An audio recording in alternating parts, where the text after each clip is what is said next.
partai-partai Islam sayangnya justru mengalami semacam declining. Banyak masalah seperti yang antara lain juga karena pemahaman yang tidak sama, kemudian juga sudah tercerai-berai, masing-masing punya kepentingan. Pandangan elit, pandangan kaum menengah ke atas dan juga yang ke menengah ke bawah itu beda.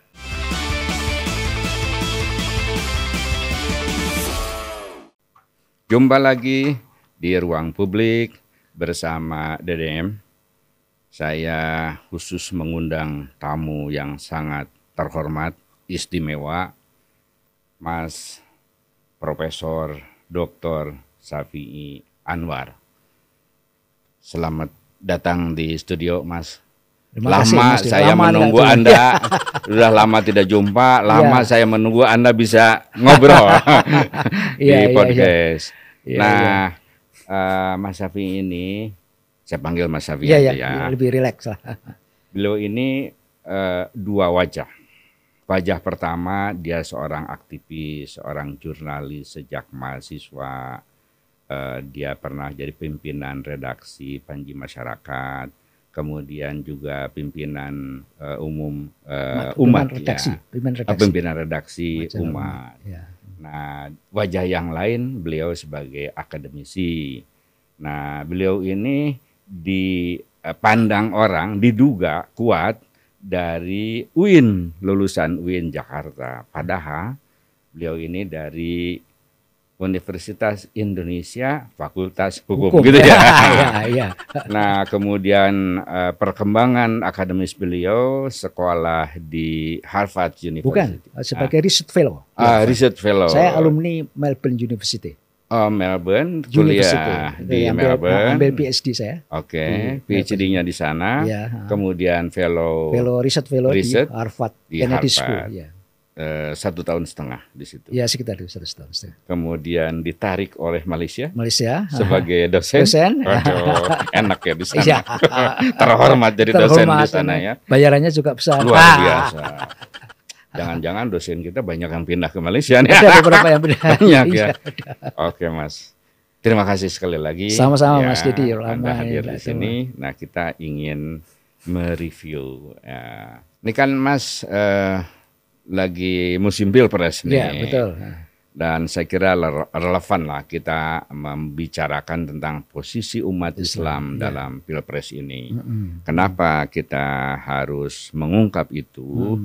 Karena ya dari sudut elektoral siapa yang menguasai umat Islam gitu pasti akan memenangkan pilpres itu. Gimana telaah Mas Anwar? Terima kasih, Mas Dedi ini teman lama. Jadi saya happy sekali ya, betul-betul ini beliau juga penulis dan juga pemikir juga di antara young generation, the emerging Muslim intellectual itu. Pertama saya ingin memberikan satu perspektif lebih dulu, secara umum lebih dulu bahwa betul kata Kang Dedi sampaikan Kang Dedi bahwa seharusnya umat Islam itu dalam suasana pilpres seperti sekarang itu boleh dikatakan mangayu bagyo. Artinya kalau Jawanya ininya bersyukurlah dengan suatu peluang dan kesempatan. Artinya karena Indonesia adalah negeri yang mayoritas penduduknya beragama Islam. Tetapi realitas menunjukkan bahwa dalam setiap kali pemilu, terutama dalam pemilu setelah jatuhnya pemerintahan Pak Harto, itu partai-partai Islam belum pernah memenangkan pemilu. Ini catatan sejarah sendiri. Padahal mayoritas. Ya. Apa sebabnya? Tentu saja ini harus dilihat bahwa orang atau masyarakat Islam sendiri itu mengalami apa yang saya sebut tingkat rasionalitasnya lebih dalam memilih partai. Itu mereka sangat rasional sekali. Oh, lebih tinggi justru rasionalitasnya itu. Lebih tinggi. Bukan rasa gitu, bukan panggilan iman. Betul, bukan panggilan itu. Karena mereka melihat tidak ada bedanya antara partai Islam dengan partai nasionalis. Itu satu, menarik itu satu. Partai Islam dan partai nasionalis. Karena sama-sama memperjuangkan dan lain sebagainya. Bahkan dalam beberapa hal tertentu itu dalam konteks ini partai-partai nasionalis dalam kepemimpinan nasional itu tampil. Nah, partai-partai Islam sayangnya justru mengalami semacam declining. Penurunan ya. Karena orang makin rasional dan program-program partai Islam itu tidak banyak berbeda dengan partai-partai nasionalis. Bahkan partai-partai nasionalis pun juga melihat karena potensi besar umat Islam itu juga melakukan program-program yang kaitannya untuk merekrut ya basis elektoral mereka. Dan untuk itu kita melihat misalnya di PDI kan ada Jamiatul Muslimin, ya kan. Kemudian kita lihat Partai Golkar juga MDI dan sebagainya. Jadi mereka berusaha itu. Nah, dalam konteks ini kembali di Demokrat itu ada majelis zikir. Ada majelis zikir, ya. Masing-masing itu memang semacam semacam proses transformasi. Kalau saya kembalikan kepada tesis almarhum Cak Nur, Islam yes, Partai Islam no. Dan itu terbukti. Terbukti. Bukan hanya kalau zamannya konteks Orde Baru, kan itu karena ada depolitisasi ya. Karena itu Cak Nur dengan segala kecurigaannya dianggap sebagai, kalau istilahnya Profesor Kamal Hasan dari Malaysia itu akomodasionis. Melegitimasi polisinya pemerintah lah. Padahal Cak Nur juga melihat bahwa di kalangan Partai Islam sendiri banyak permasalahan. Ya, kemudian juga elitnya, problem yang kedua sekarang itu elit partai-partai Islam itu sayangnya itu kepemimpinannya lemah. Banyak masalah, banyak korupsi bahkan ya. Korupsi dan kemudian sama juga saja dengan partai yang lain. Terus mana antara partai Islam dengan partai nasionalis? Nggak ada bedanya. Bahkan dalam beberapa tertentu kan ada yang ditahan, ya, yang kemudian masuk penjara dan sebagainya itu. Ini kan problem besar dan itu memberikan image besar bahwa partai Islam tidak ada bedanya dengan partai nasionalis. Bahkan partai nasionalis lebih dalam kata kutip quote and quote dalam pembinaan kader itu profesional. Ini kenyataan realistis yang harus di. Ya, mungkin ada lagi satu hal yang penting, yaitu pemahaman tentang umat Islam. Ya. Yaitu bahwa umat Islam itu ternyata tidak satu kesatuan secara politik. Ya. Yang ada itu umat Islam dalam konteks jamiah. Atau dalam konteks organisasi. Ya, betul. Ada Muhammadiyah, ada NU, ada Persis gitu ya. Nah, sehingga pemahaman katakanlah teologis, fikih itu juga mempengaruhi. Ini partai mana yang mau dipilih? Partai Islam maksudnya. Gak ada gitu. Nah, akhirnya orang kemudian umat Islam yang di bawah itu mengasosiasikan lah. Ini kan Pak Amin tuh yang bikin PAN. Ya, betul. Ya, berarti itu kan gerbongnya Muhammadiyah. Padahal Muhammadiyah kan sudah ke Golkar, kemana gitu ya. Tapi ada identifikasi seperti itu. Ada PKB gitu. Meskipun orang-orang NU itu udah di Golkar juga, di mana. Jadi itulah mungkin yang menyebabkan tidak akan ada partai Islam besar. Di Indonesia itu, karena pemahaman Islam itu dibatasi dalam konteks jamiah itu, Mas. Betul. Gitu ya? Saya setuju sekali itu. Pandangan seperti itu sangat ini sekali. Nah, nah dalam konteks sekarang ya pilpres itu atau pemilu kemudian kan menjadi tercerai-berai. Ya, tercerai-berai. Ini ini ya. Terus terang saja kalau kita flashback kepada sejarah. Pernah ada suatu masa di mana partai-partai Islam bisa bersatu, poros tengah. Ya, 1999 yang digagas Mas Amin. Dan itu dalam tanda kutip cukup sukses. Ya, dan akhirnya kan Gus Dur yang menang kan. Tapi kemudian masalah timbul karena kita nggak perlu saling menyalahkan. Itu adalah presiden sejarah. Ada kecelakaan sejarah bahwa kemudian yang muncul adalah bahwa kemudian Gus Dur sendiri malah dilegitimasi oleh poros tengah. Tetapi kenyataannya itu kan ide dasar untuk membangun poros tengah itu muncul pada menjelang pemilu 2014. Tapi gagal. Amin Rais sendiri tidak yakin bahwa partai-partai Islam akan solid, akan bersatu. Nah ini both faktor causing this kan itu banyak masalah seperti yang antara lain juga karena pemahaman yang tidak sama, kemudian juga sudah terjerat-berai, masing-masing punya kepentingan. Tapi juga yang ingin saya katakan bahwa dalam beberapa hal tertentu ya umat Islam juga makin pragmatis, sangat pragmatis di dalam ini karena siapa saja yang kira-kira bisa memberikan kemakmuran bagi rakyat, programnya jelas, tanpa harus ada embel-embel keislaman sebagainya itu, ya dia pilih. Orang menjadi pragmatis, ideologis, aspek ideologis itu menjadi sangat berkurang. Apa yang membedakan antara program PPP dengan program Golkar misalnya? Agak kabur di sini konteksnya. Mas, bisa nggak dibagi itu pragmatisme itu, misalnya dibagi dua.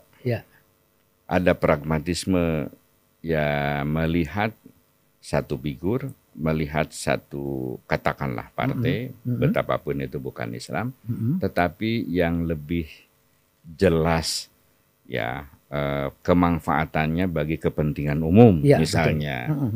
Nah, yang satu lagi pragmatisme yang berorientasi pada kepentingan jangka pendek secara individual atau kelompok kecil, kan kira-kira gitu ya. Betul. Nah, di kalangan umat sekarang ini, katakanlah elitnya itu orientasi, corak orientasinya lebih banyak kemana itu? Terus terang aja kalau kita bicara tentang pragmatisme itu kan ada yang sangat yang pendek dulu ya, yang short term itu ya. Itu orientasi pada kekuasaan itu besar sekali. Itu yang short term. Yang short term itu ya. Sementara yang kelompok yang agak pragmatis idealis berpikir ke depan. Nah ini melahirkan suatu kenyataan bahwa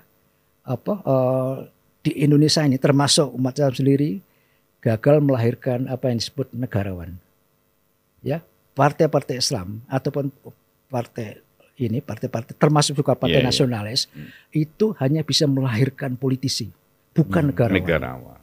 Kalau negarawan kan ada pepatah mengatakan bahwa a politician thinks about the next position, a statesman thinks about the next generation.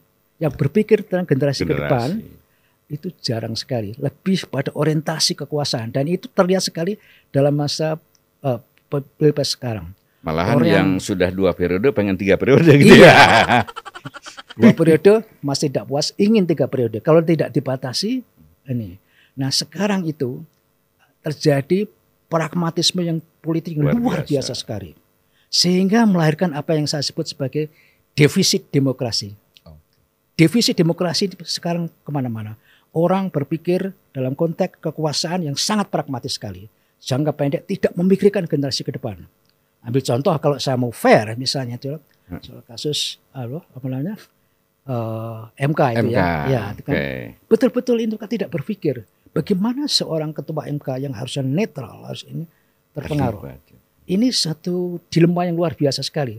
Tapi kan dalam pernyataannya sebelum terjadi keputusan MK itu kan mengutip ayat Quran bahwa pemilihan luar biasa itu, ya. Saya dizalimi juga. Saya dizalimi. Bukan yang paling itu tuh Nabi dulu memilih generasi muda dan sebagainya menggunakan terminologi agama untuk menjustifikasi kepentingan politik itu. Yang menurut saya sangat pragmatis sekali dan melahirkan defisit demokrasi. Ini yang harus jadikan catatan sejarah tersendiri karena dalam sejarah ya ini baru pertama kali terjadi. Orientasi pada kekuasaan itu sangat ini sekali, sangat masif dan menggunakan kadang-kadang saya kalau mengutip Machiavelli, the end justifies the means. Ya, tujuan menghalalkan cara. Inilah yang terjadi sekarang itu. Itu Mas. Kita melihat sekarang perkembangan umat Islam yang semakin katakanlah pragmatis. Itu. Nah, dalam konteks pilpres sekarang kan buyar gitu ya, kemana-mana gitu. Kemana-mana. Betul. Tapi kan kemarin ada identifikasi, katakanlah politik identitas bahwa Anies itu nomor 1 itu didukung oleh kelompok-kelompok yang memiliki politik identitas yang tegas, betul. Fundamentalis lah, kemudian juga keras dan non kompromi misalnya. Kemudian juga ada yang memandang sebagian kelompok yang lain, Islam yang toleran, Islam yang sangat inklusif, ya, betul. gitu. Nah, ini pada di mana nih mereka sekarang? Dalam betul. Konteks Pilpres ini. Ya, kalau saya melihat begini ya, jadi antara elit dengan massa itu beda. Elit dan massa beda. Elit ada atau kelas menengah, diskrepasi. Kelompok-kelompok menengah ke atas itu kan juga mereka melihat bahwa Anies ini figur juga karena dia sejak lama dikenal sebagai aktivis HMI dan sebagainya itu kan. Dan itu mereka memberikan dukungan terlepas bahwa ada sejarah politik identitas dan sebagainya. Tapi Anies dilihat sebagai satu alternatif dalam konteks bahwa konteks calon presiden ya, capres ya. Prabowo, kemudian si Ganjar, Anies itu kan Anies dilihat orang kedekatannya dengan konteks keislaman itu sendiri karena mantan aktivis sebagainya itu. Tapi di sisi lain juga yang disebut massa itu penilaiannya berbeda kepada Anies. Ada yang pro juga, tapi juga ada yang melihat kontra dan juga yang ini yang kontra dan sebagainya juga pengaruhnya macam-macam. Ada karena kekuasaan, ada juga karena janji-janji keagamaan. Paham keagamaan dan kan katanya kalau partai itu berada di situ, NU tidak akan pernah ikutan gitu ya. Iya kan gitu. Jadi ini melihat konteks ininya adalah bahwa pandangan elit, pandangan kaum menengah ke atas dan juga yang ke menengah ke bawah itu beda ininya. Misalnya ambil contoh saja lah, yang konteks ini misalnya siapa yang punya concern pada politik dinasti, ya kan? Itu kan kebanyakan kelas menengah ke atas. Kita ya, karena politik dinasti itu akan menggerogoti demokrasi dan melahirkan defisit demokrasi yang luar biasa. Tetapi rakyat baik-baik saja. Makan memori kolektif mereka itu bahwa ada pemimpin yang istilahnya itu membumi, merakyat, ya, down to earth, ya. Kemudian juga ada pemimpin yang populis. Ya, itu kan juga ada setiap saat memberikan bantuan BLT, kemudian bantuan-bantuan sebagainya. Itu lebih bernilai bagi rakyat kecil. Karena itu ini juga terjadi pembelahan yang luar biasa sekali di kalangan generasi muda Islam misalnya. Ada yang melihat bahwa yang kritis misalnya melihat bahwa tampilnya Gibran itu sesuatu yang promising karena dia mewakili generasi muda. Mereka tidak berpikir ke depan. Tidak mempersoalkan keputusan MK. Tidak, sama sekali tidak ini. Karena dia sebagai alternatif kepada pemimpin atau tokoh-tokoh politis yang tua dan sebagainya. Itu kan ini. Terus kemudian juga ada tokoh-tokoh juga yang kemudian atau kalangan Islam sendiri yang boleh kita katakan lack of historical perspective. Maksudnya adalah bahwa kita kan harus kritis kepada setiap calon. Track recordnya.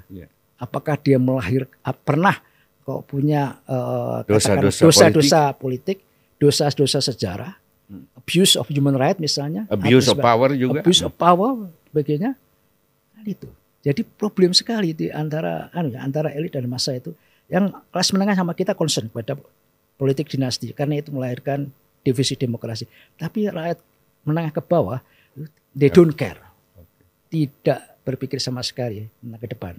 Ambil contoh murid-murid saya misalnya, itu ya ini something new. Seorang seperti Gibran, terus terang aja, dianggap sebagai satu anak muda yang bisa memberikan alternatif politik. Mereka tidak care sama sekali bahwa proses pencalonan Gibran itu melanggar kode etik, melanggar etika kalau menggunakan bahasa Anies ya, bahasa ini. Nah, saya nggak persoalkan bahasa itulah, tetapi wawasan mereka dan kecerdasan mereka itu tertutup oleh pragmatisme politik. Kira-kira itu. Nah, balik lagi ke umat Islam, bisa nggak di sementara atau gambaran kasarnya lah bahwa misalnya sekarang ini dalam konteks pilpres sekarang umumnya kaum terpelajar Islam agak dekat ke nomor 1 misalnya. Nah sementara masyarakat yang menengah ke bawah pada umumnya itu lebih ke 3 misalnya. Ya. Tentu ini bisa disebut berkah atau bisa juga defisit misalnya. Defisit. Tapi saya kira yang paling menarik tadi adalah kalau umat Islam ya sudah, ya mau apa lagi, itulah realitas sosiologis, realitas politik seperti itu. Nah cuman ada yang mengganggu sekarang itu adalah defisit demokrasi ya katakanlah direkayasa, dikuatkan seperti didorong secara sistematis demi untuk mencapai target-target politik jangka pendek yang sudah dia bangun sendiri selama 10 tahun ya. Gitu. By design lah ya. By design, Mas. Ya, ini problemnya. Betul. Gimana sampai memunculkan seorang elit yang seperti itu? Nah ini memang problemnya. Terus terang saja persoalan ini sangat kompleks ya. Karena kan kemudian itu juga berpangkal kepada national leadership ya, kepemimpinan nasional. Kalau saya mau mengkritisi ya. Saya mengatakan begini karena jujur saja, saya fair aja di sini. Dulu saya pendukung Pak Jokowi 2 kali, fair aja ya. Sama Kak Ikra Nusa Bakti, sama semuanya lah, intelektual saya gitu ya. Intelektual ya ini. Dukung Jokowi. Atau kaum intelektual mendukung Jokowi. Karena Jokowi adalah kita. Jokowi adalah kita. Jokowi itu membumi, merakyat, sangat populer sebagainya. Tapi fakta terakhir menunjukkan bahwa we all are disappointed. Kita kecewa betul. Saya jujur saja sangat kecewa sekali melihat kenyataan ini karena Pak Jokowi justru menjadi sangat pragmatis dan gerakan atau inisiatif untuk misalnya seperti Nurani Bangsa gitu, itu, jaga pemilu, kemudian imbauan moral supaya tidak mencalonkan ketiga periode ketiga sebagainya itu kan sudah ada. Ada gerakan yang didesain seperti itu walaupun gagal. Dan alternatifnya sekarang adalah melalui anaknya kan, melalui Gibran kan. Ya, itu problemnya kan jadi problem konstitusional, problem etik, problem moralitas politik. Bagaimana kita berpikir ke depan? Ya. Karena itu kan kita harus memberikan warisan sejarah yang bagus. Legasi yang bagus. Seorang seperti Pak Jokowi. Tapi pada akhirnya situasi yang seperti sekarang mengecewakan banyak orang. Sehingga kalau saya meminjam istilah Romo Mahdi Suseno, ya, pemimpin nasional tidak punya malu lagi. Mempertontonkan nepotisme. Dengan kasat mata. Dengan penuh kebanggaan. Dan istilahnya meskipun banyak sekali tokoh-tokoh seperti Gunawan Muhammad, kemudian siapa namanya itu Ibu Nuria, kemudian Mbak Alisa Wahid, Omi Komariah, istri Cak Nur, ya kan menghimbau karena ada Kang Eri Riana, sebagainya itu kelihatannya prinsip mereka anjing menggonggong kafilah berlalu. The show must go on. Problemnya adalah itu apa yang dilakukan itu bertentangan bukan hanya secara konstitusional, tapi juga secara etik dan moral kekuasaan itu, yaitu the end justifies the mean itu. The end justifies the mean, menghalalkan segala cara, at all cost. At all cost.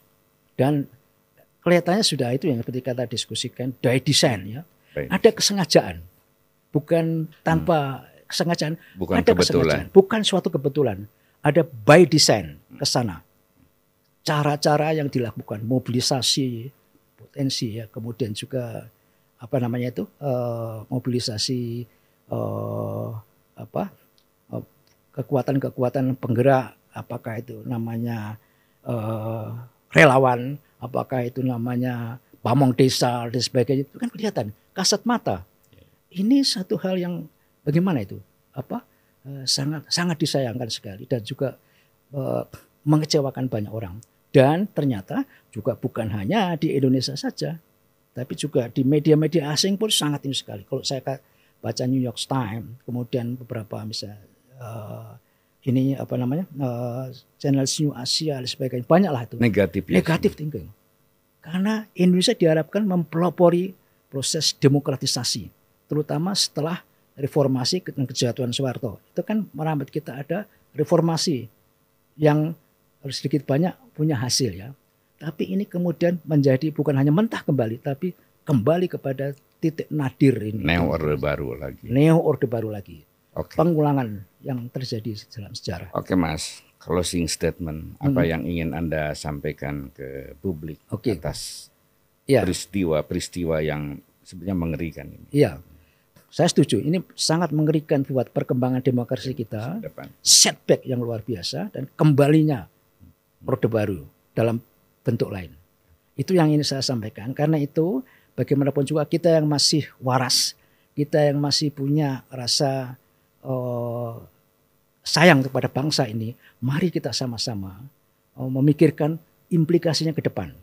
Jadi sama-sama untuk melakukan, dalam tanda kutip, melakukan, kalaupun tidak bisa melalui perlawanan gitu ya.